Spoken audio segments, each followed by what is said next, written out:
रायपुर से खबर आपको बताते हैं, जहां सूर्य किरण एरोबैटिक शो का रोमांच साफ तौर पर देखा गया। नवा रायपुर में जबरदस्त लोगों की भीड़ उमड़ पड़ी। एरोबैटिक शो के चलते लंबा जाम तक लग गया। मंत्री का जो काफिला था वो भी जाम में फंसा रहा।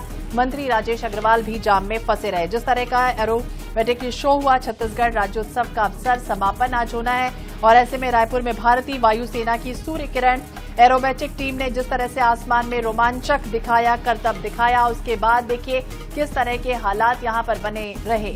लंबा लंबा जाम यहां लगा था और दूसरी तरफ मंत्री का काफिला भी जाम में फंस गया। मंत्री राजेश अग्रवाल भी जाम में फंसे हुए दिखाई दिए।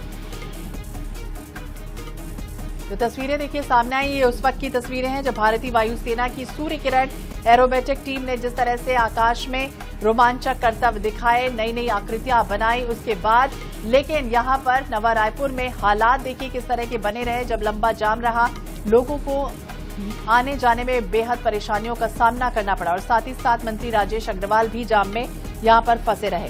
तो एयरपोर्ट से सत्यसाई हॉस्पिटल तक वाहनों की लंबी कतारें यहां लगी रही। लोग जाम में घंटों फंसे रहे।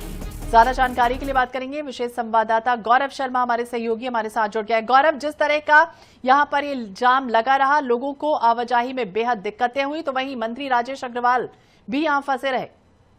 निश्चित रूप से हजारों की संख्या में जो वाहन है वो आज नया रायपुर की ओर पहुंचे थे और वापसी में काफी लोगों को जाम का सामना करना पड़ा। वीआईपी मूवमेंट के बाद में काफी स्थिति जो है वो थोड़ी देर के लिए बिगड़ी, तो कहीं ना कहीं अब कैबिनेट मंत्री राजेश अग्रवाल और वहां पर जो भी अतिथि पहुंचे हुए थे उन्हें भी जाम का सामना करना पड़ा। इस वजह से राजेश अग्रवाल की जो प्रेस कॉन्फ्रेंस भी होनी थी उसके भी समय में वृद्धि की गई है, उनके समय को आगे बढ़ाया गया है।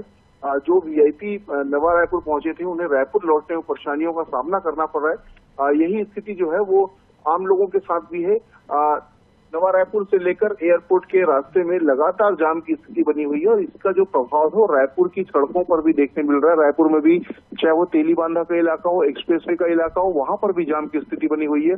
अब इस जाम की वजह से राजेश अग्रवाल स्वयं भी जो प्रेस कॉन्फ्रेंस लेनी थी उसमें उनको देरी करनी पड़ी और वो भी जाम में फंस गए। जी बिल्कुल। और गौरव, ये तस्वीरें भी सामने आई, जिस तरह का एयर शो हुआ, लोग सड़कों पर फंसे रहे। जो लोग देखना चाहते थे वो कई बार वो फंसे रहे और जा नहीं पाए। ऐसे में वीआईपी हो या आम हो, खास हो, सब इसी तरह की।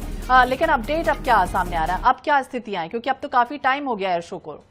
निश्चित रूप से कुछ समय तक के तो वीआईपी मूवमेंट की वजह से रुका गया था। उपराष्ट्रपति का काफिला जैसे ही एयरपोर्ट पहुंचा उसके बाद में लोगों को कुछ समय बाद आगे बढ़ने की अनुमति दी गई और इस वजह से काफी समय तक लोगों को जाम में फंसना पड़ा। अब जब उपराष्ट्रपति राजनांदगांव के लिए रवाना हो चुके हैं तब यहाँ पर सभी को जाने की अनुमति दे दी गई है। तो ऐसे में धीरे धीरे जाम क्लियर हो रहा है, लेकिन अभी भी 1 से 1.5 घंटे स्थिति सामान्य होने में लगेंगे। इस तरह की जो जानकारी है वो पुलिस के अधिकारी दे रहे हैं। जो प्रभाव है वो न सिर्फ नवा रायपुर एयरपोर्ट के इलाके में बल्कि रायपुर की भी अगर बात की जाए तो एक्सप्रेसवे से लेकर शंकर नगर, तेलीबांधा समेत कई जो इलाके वहां पर जाम की स्थिति बनी हुई है। तो बिल्कुल अभी देखना होगा, 1 से 1.5 घंटे और लगेंगे। गौरव हमें बता रहे हैं हमारे सहयोगी की हालात सामान्य लेकिन हो जाएंगे।